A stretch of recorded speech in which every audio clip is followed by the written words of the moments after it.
everyone, and thank you for tuning into Trade Chat. My name is Panzer, and today we're going to be talking about all of the Blizzard news from the past week or so, and there's quite a bit with Heroes of the Storm 2.0 coming out with a new hero and a new battleground, some really interesting Hearthstone statistics, the Diablo Necromancer Beta patch 7.2.5 in World of Warcraft, and Doomfist rumors in Overwatch. I hope that you enjoy this video, and if you do, remember to rate it thumbs up.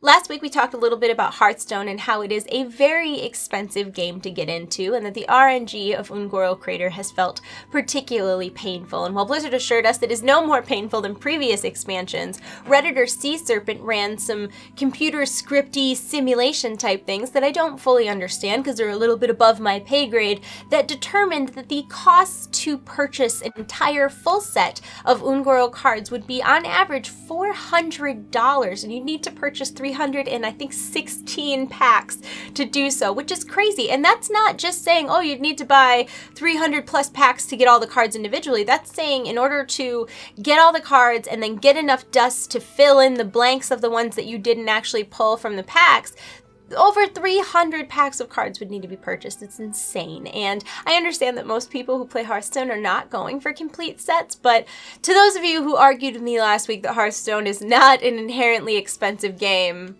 I'm just saying there are certainly ways to look at it where it does feel very expensive. And I know a lot of people will say, oh, well, that's pretty comparable to Magic the Gathering. That's saying it's, you know, a quarter or less for a common card, and maybe $2-3 for this card, and $10 for that card, and $20 for this card. And to that, I would say the big difference there is that with a Magic the Gathering, with a physical collector's card game, you have that thing, you collected the physical thing. Whereas with Hearthstone, and I know I've said this about other things in the past, at the end of the day, the values that they assign to those digital products are arbitrary. There's no difference between this one and that one and this one. I mean, there are the numbers they put on there, but it's not something that you can trade to one of your friends or give away or buy or sell. It's just yours, and if you don't want it, you can DE it and get significantly less than it's worth. But since there's no marketplace for trading, it doesn't feel like it should be as expensive as a game that does have a marketplace for trading. But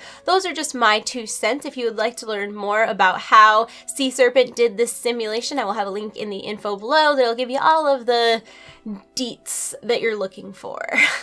I'm really sorry that I just said deets. That's a weird thing to say. The Diablo 3 closed Necromancer Beta is live now, and in addition to the new class, the Necromancer, there are also 4 new bounties in Act 4, there are challenge dungeons, there are updates to set dungeons, and there are also 2 new zones. So make sure that your account is flagged on battle.net so that you can possibly get into a future wave of the beta. And for more information on all of the things in the beta, I will have a link for you in the info below.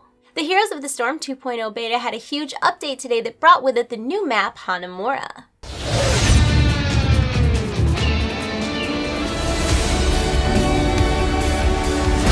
Welcome to Hanamura, a large 2-lane battleground set inside the sprawling grounds of Shimada Castle. And you've probably guessed this, but along with Hanamura, Heroes of the Storm also introduced a new hero, Genji. Genji has abilities like Shuriken, Deflect, Swift Strike, and his 2 ultimates are Dragon Blade and X Strike. And of course, the Heroes of the Storm 2.0 PTR is open for anybody who would like to try it out. So if you want to give him a shot, do it. Just do it. Do it! Just do it!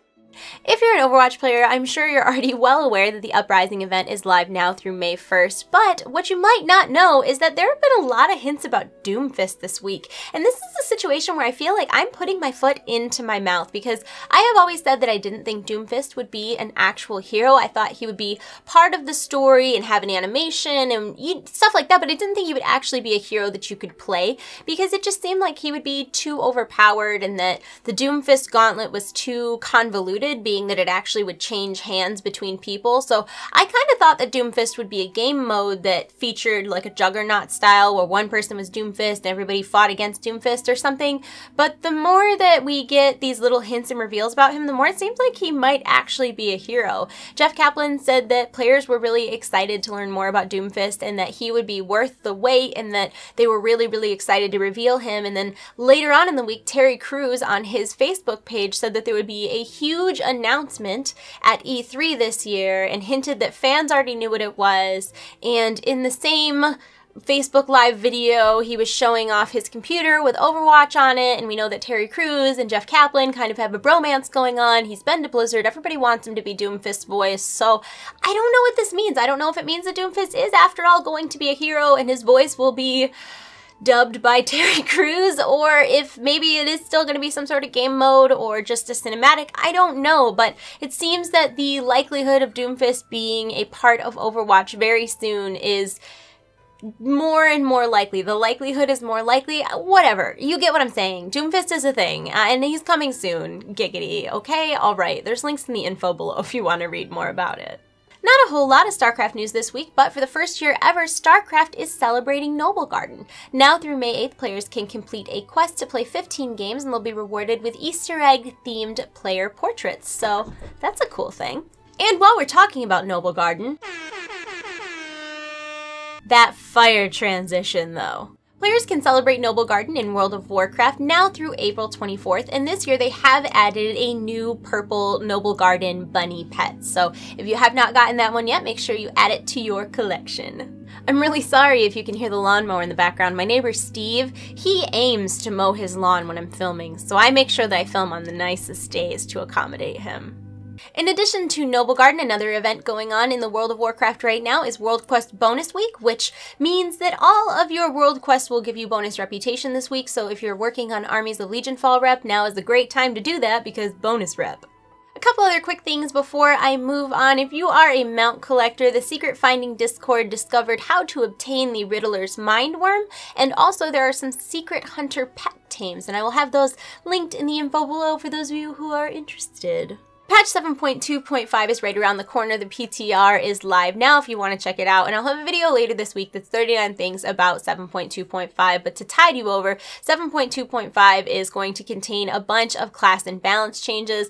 Black Temple Timewalking, which features things like a cosmetic item allowing you to transmog Illidan's Warglaves, the Warglaves of Azeroth, something that people have been asking for years and years and years. On the topic of transmog, there's also going to be new in-game transmog competitions, and you're going to be able to transmog holiday items during the respective holiday. There is some sort of auction house dance party and a Moonkin festival event.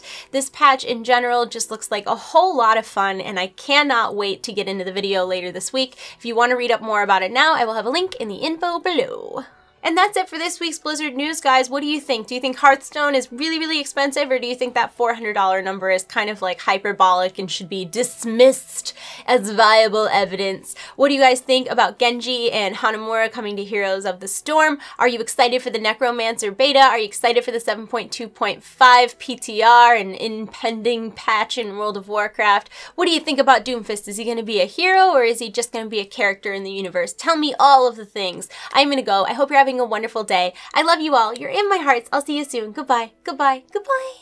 A very diligent. Dang, man. Dang.